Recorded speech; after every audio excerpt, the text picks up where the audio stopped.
Okay, so today we're going to talk about our family history. Yes, let me be serious. I laugh because our family history is is pretty scattered. It's pretty scattered, and I want to talk about some of the powerful women in our family. Um, but it's very I know very limit. I know very little really. And to me, if you don't know thyself, how can you heal thyself? You know what I mean? Like, and where we came from, some of our deep rooted, it's really almost like gossip. You know what I mean? Yeah. Like, it's almost like gossip. Like, I don't know real a lot of facts, and what I do know is that um, we had a powerful lineage of women, trendsetters, trailblazers. Mm-hmm. My great grandmother, great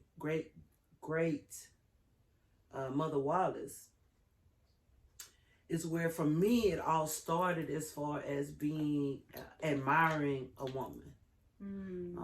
She was a woman of God. She was a heavy Pentecostal woman.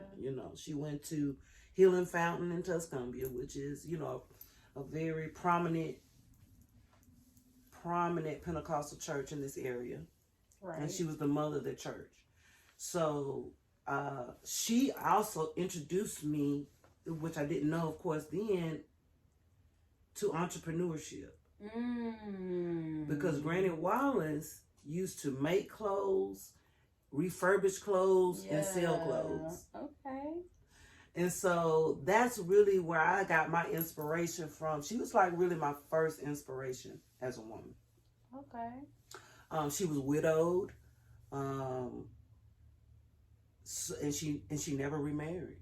She never remarried.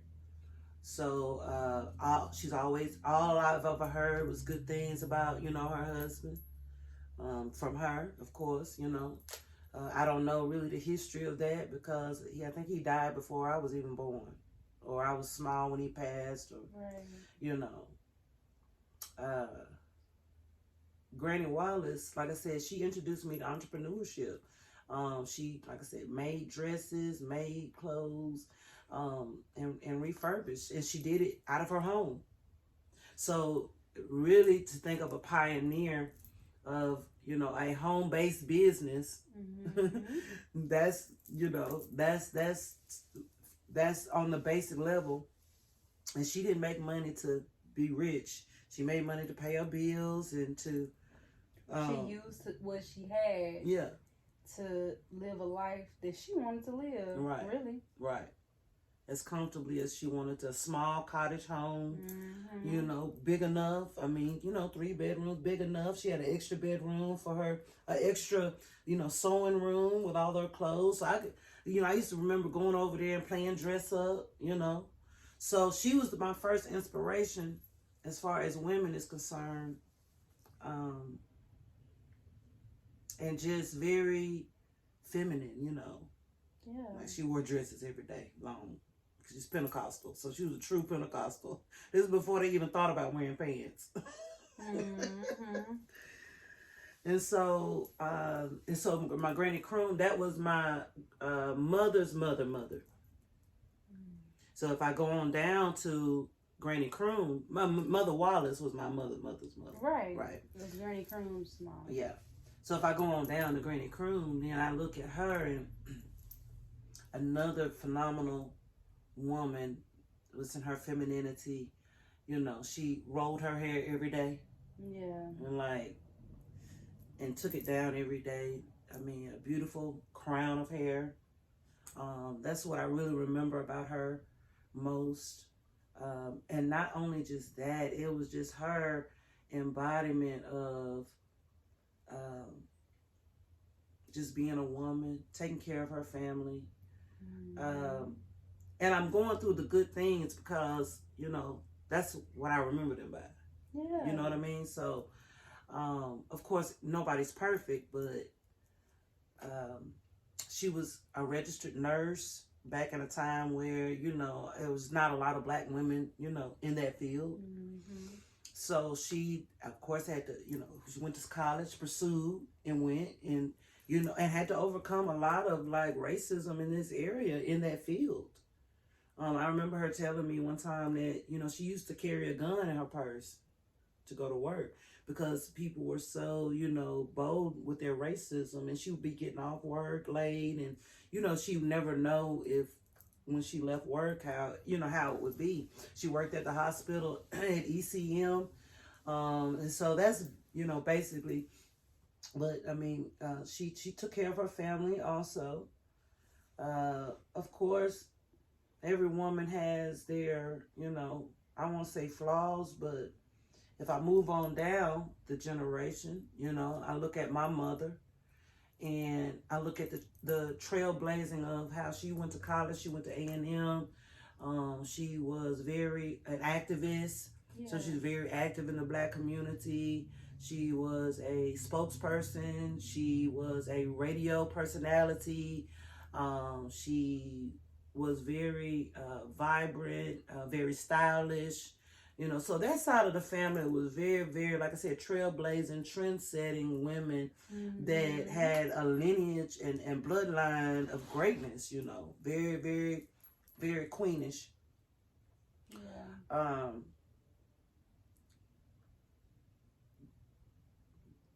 So my mother was, you know, of course, my first inspiration. I said Granny Wallace was, but my mother was, of course, my first inspiration. And just her demeanor and how she was. But she was also my first heartbreak. Yeah. You know. So, and to piggyback on that, or off of that, her mother, I think, was her first heartbreak. You know. And I can't go any further back than that. I think that, from my understanding, Granny Wallace had Granny Croom out of wedlock. Mm-hmm. So when, you know, of course that was back then, that was just like, yeah, that was die. Like, look, frowned upon. Right. Very frowned upon. Yeah, morning frown. But, you know, and so the same thing happened with my mother, and generationally, my granny had my mother out of wedlock. Now, to this day, I don't know, you know, who, what, when, or where. Exactly.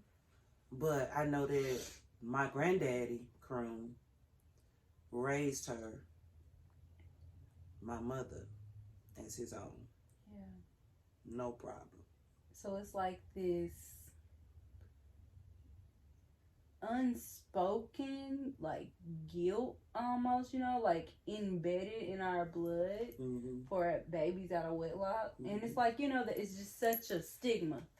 It's such a stigma. Yeah. Like, to have babies.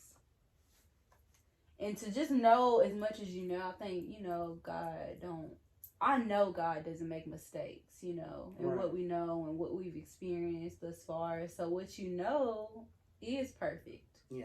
And plenty enough to heal. Yeah.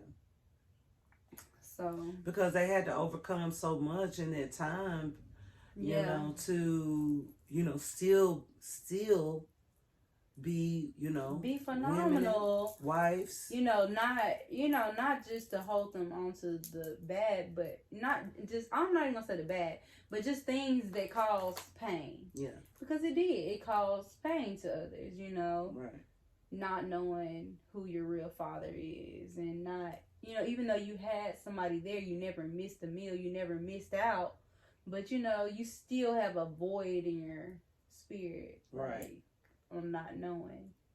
And then for your mother to kind of be ashamed or not to talk about that or not to let you know, like, who your father was or what happened or anything, it kind of makes you like, are you ashamed of me? Right. Like, you have a perfect life with these other children, but, you know, with me, I don't know my story. I feel exactly. You know, so I gotta do what I gotta do to try to prove, like, I'm not a failure, you know? Right.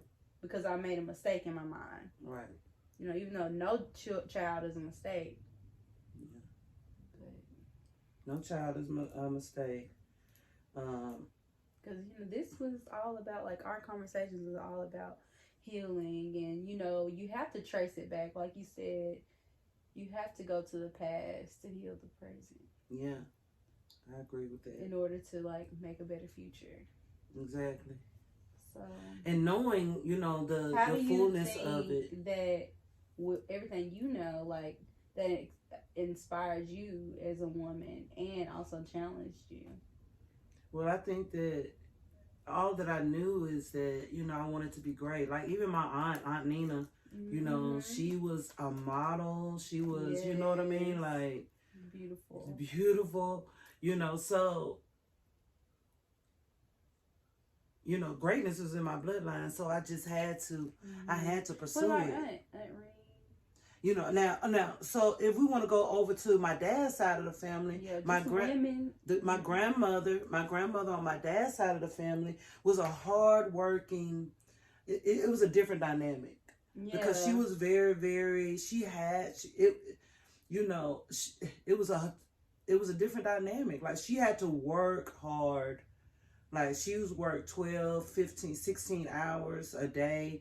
You know, she was cleaning homes. So it was a different dynamic with them. Like, my mother's family, they went to college. They did that. Yeah. My dad's side of the family, my daddy went to college. But, like, those women had to really, just like, my grandmother, her sisters, they all had to really just work hard. Yeah.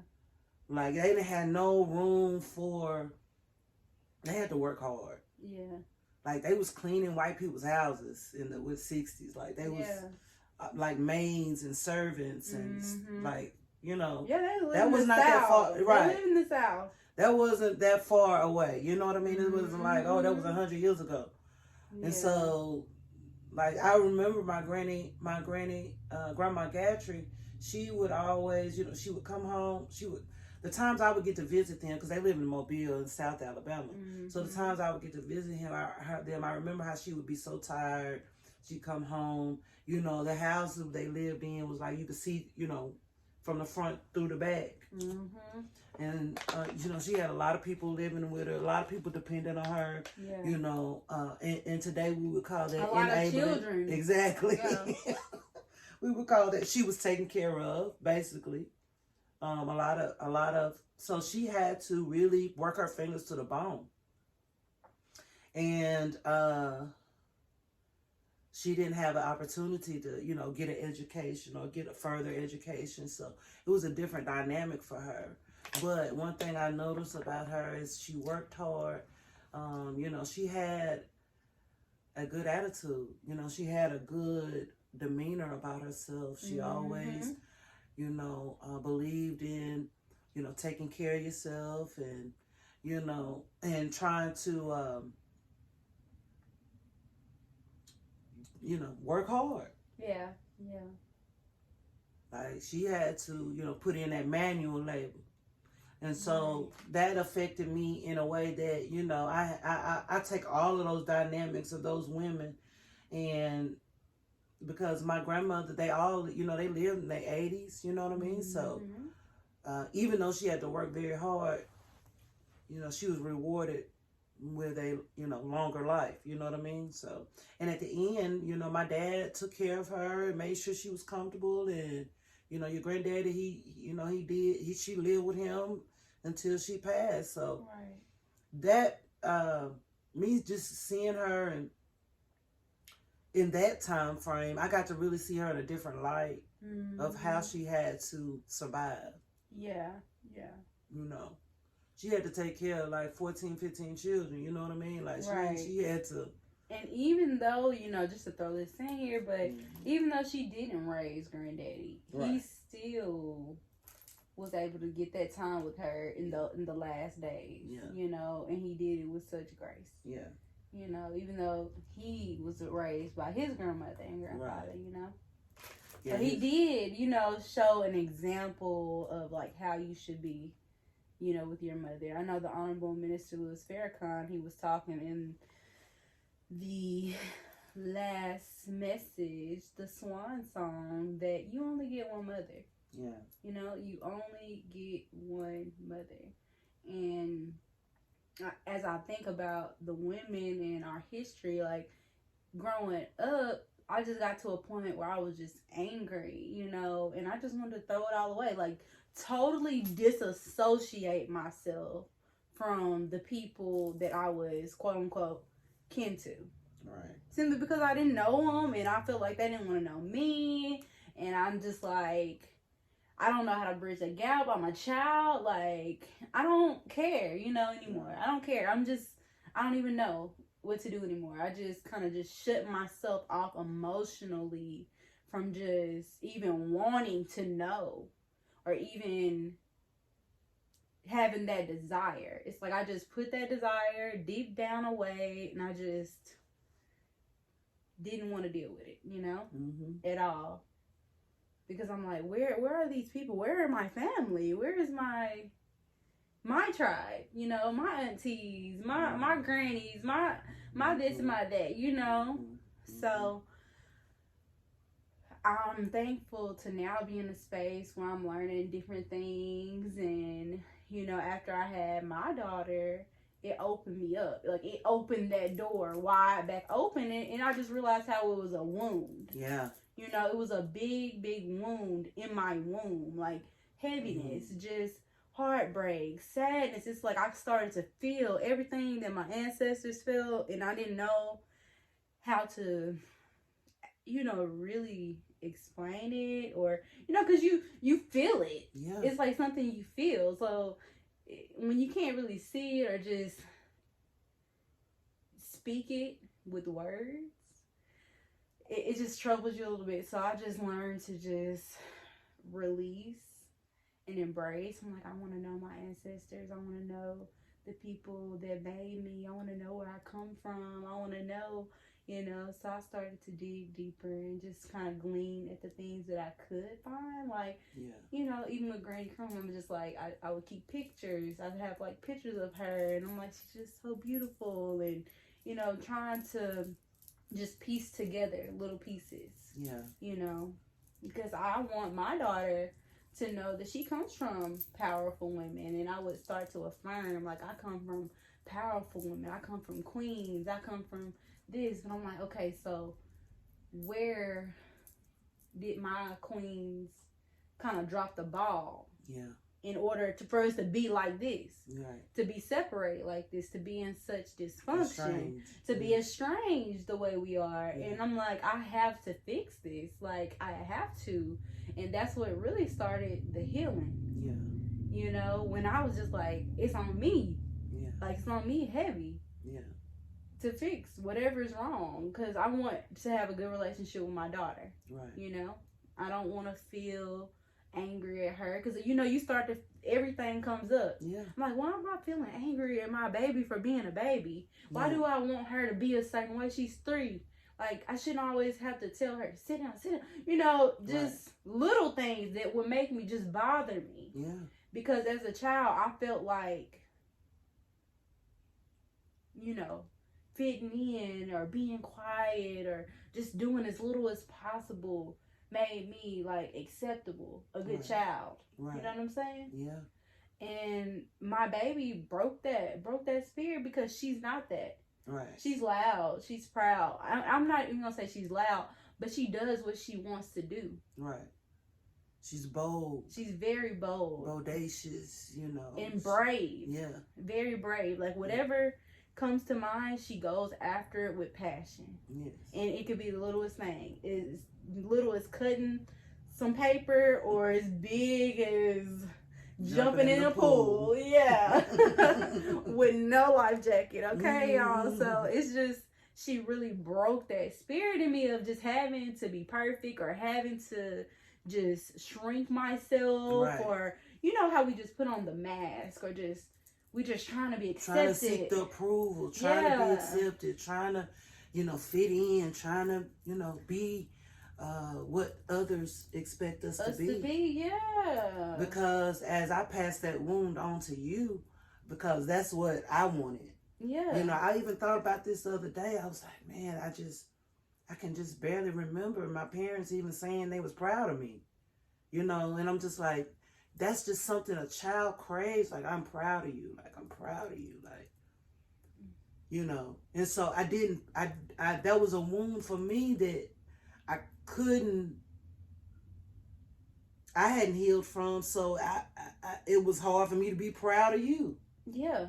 It was hard for me to, even though I was proud of you, it was hard for me to express the proudness of you, because it was like I was showing, like,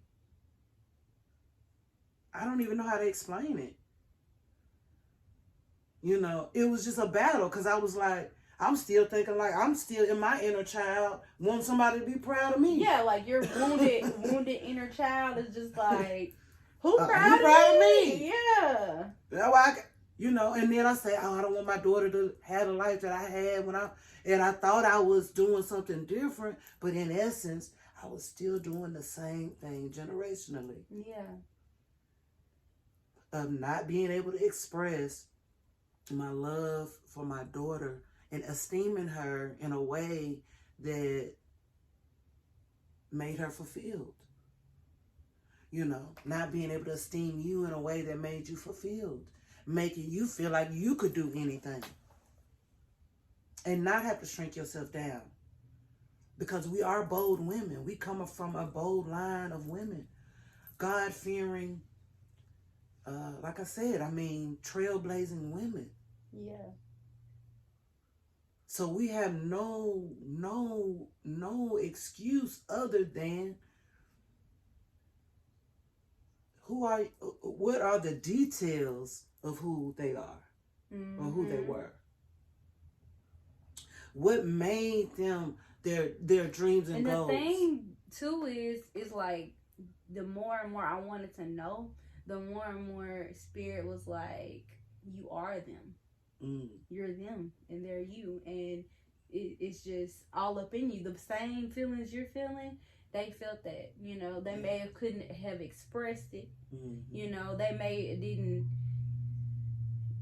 didn't, you know, even in those times you really had to be strong. You couldn't, you know, you couldn't be caught slipping. Right. Like, you know what I'm saying, with racism, with the times that we're living in. You know, it's just like, you really had to be on your own too. Yeah. So that's when I'm like, we are a manifestation of them. Like, when people are like, do you think that reincarnation is real? I'm like, I believe that I am my ancestors. Yeah. You know, I believe they are me and I am them, and I'm here to heal what they didn't. Yeah. So I'm like, everything that was good about them, we know their essence. Yeah. So we know all the good parts. We know they were strong. We know they were, like you said, self-made. This is your great-grandmother who was a self-made entrepreneur, who took care of herself, paid her own bills. She did what she wanted to do. A mother of a church, you know what I'm saying? A leader. Yeah. And, you know, Granny Croom, a nurse. Yes. You know, one of the first Black nurses. Yes. From a stable family, you know. Right. With a marriage that is like goals. Yeah, true life goals. 60-something years. And, you know, she stood strong by her man. You know, never heard a ugly word about grandfather, you know, Granddaddy Croom. And he never, you know, had anything. I've never seen him say anything negative about her, to her. And the way they upkept each other. Yeah. You know, he was dressing in slacks and dress shoes to the day he left. So it was just like he kept himself up even in his late years. Yeah. You know. And so did she. So it was just like everything we can see. The only thing is, when it comes down to Granny, you know, sweetheart, which is your mom, it's like, it's just a blank space. Yeah. It's just empty. Right. Which has really left us empty. Yeah. In a way. Yeah. It's definitely a big void there, because it's definitely a big void.